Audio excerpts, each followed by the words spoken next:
This is the Retirement Mentality channel. This is a place where I want to change your mentality about retirement, about investing. And today I want to change your ideas about short-term rentals, vacation rentals.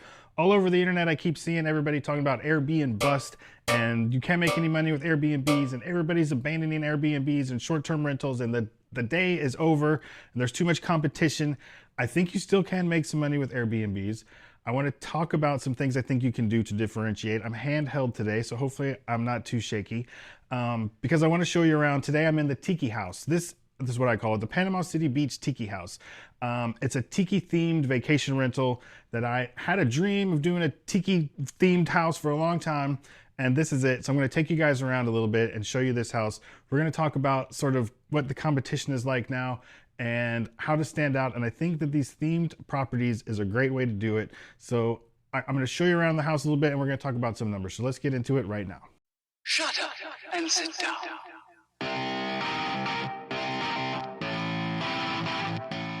So one thing I did is I worked with what I had with this house. This is an old 1970s block house. It had kind of a old mid-century modern vibe going on already. So I kept like this mid-century door here. And, you know, this was a garage. I'm going to get dark here for a second, but I want to show you. I put this glass garage door in here, which lets in all of this light, which looks like I'm lit up really good in here. It's got great light in here for shooting videos. But one thing a designer told me was they hate it when people wall off a garage and from the outside of the house it looks like you just turned a garage into a room. So from the outside of the house it still looks like a garage, but from the inside of the house we turned it into a total second living room. And this garage door lets all this light in. I put a board up here so people can't open it, because otherwise I could see them in here smoking cigarettes with the door open and the air conditioner cranked down to 50 degrees to keep the rest of the house cool. So I did a few things to sort of make it a room, but it still looks like a house from the outside, but it's got this cool vibe on the inside. And then they've got a whole second living room over here. So this house sleeps 11 people. So the adults could be in this tiki themed room while the kids are in there, or vice versa, since there's a bar out there. But you've also got the kitchen in here. So the kitchen's all brand new. When I bought this house, it had shag carpet everywhere and green appliances, and it was horrible. There was a jungle in the backyard. Well, you can't see it. I got a pool. I put this pool in out here. I've got a tiki themed tiki hut over here. I've got yard games. I've got giant Connect 4. I've got cornhole and tiki dudes over there.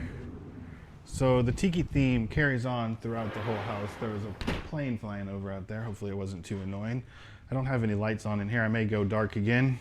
It also had these old green tiled bathrooms that were super retro looking. And instead of getting rid of all this and tearing it out, it went with my tiki theme. So I worked with what I had. It saved me money on the remodel.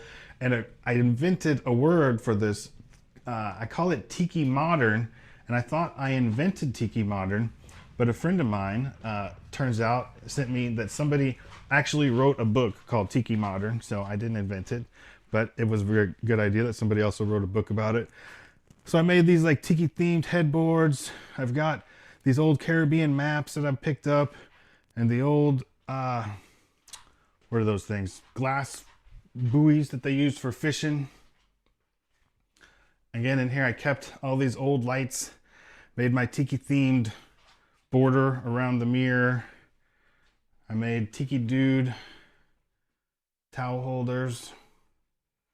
So the tiki theme persists throughout the house, and it really helps with the pictures. And this house rents, oh, here's something else. Even my tiki themed light switch dudes. This guy. So I tried to, I'm going to go dark here. I tried to really take a lot of time to make attention to detail something that I really paid attention to, so that, you know, so that it's cool. I mean, this house is cool. People come in and they love this place. So just like with these YouTube videos, they say you've got 15 seconds to hook somebody into the video. So I try to say something super wonderful and exciting in the beginning of a video.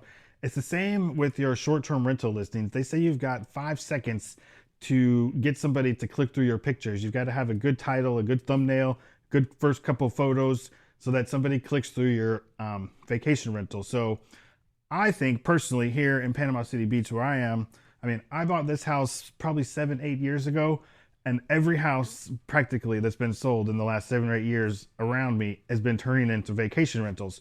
So the competition is getting more and more and more, which, the demand is a little higher, but I don't think demand is keeping up with supply. So there's still a lot of demand for people coming here on vacations. It just means each house is getting a little less bookings because there's more places to choose from. But when everybody is going for the same coastal cottage looking, decor, the pictures all look the same. They have the same artwork and the same bedspreads, and this house definitely stands out. So standing out, I think, is going to be the key to differentiating yourself from the competition. The other thing that I want to quickly talk about is the money side of this. And, people are saying that you can't make any money, interest rates are too high, prices are too high.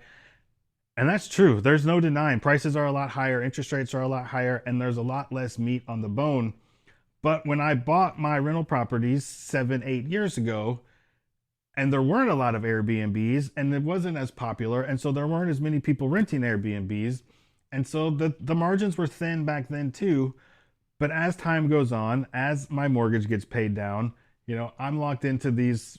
I mean, my rates. I think when I bought my houses, my rates are in the five, so I didn't get into the 2 and 3% interest rates.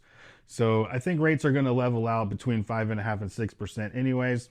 And if you can differentiate yourself and still get bookings, I guess the point I want to make is there's never a perfect time. There's never a time where everybody's just crushing it. Once everybody thinks everybody's making money, it's already too late.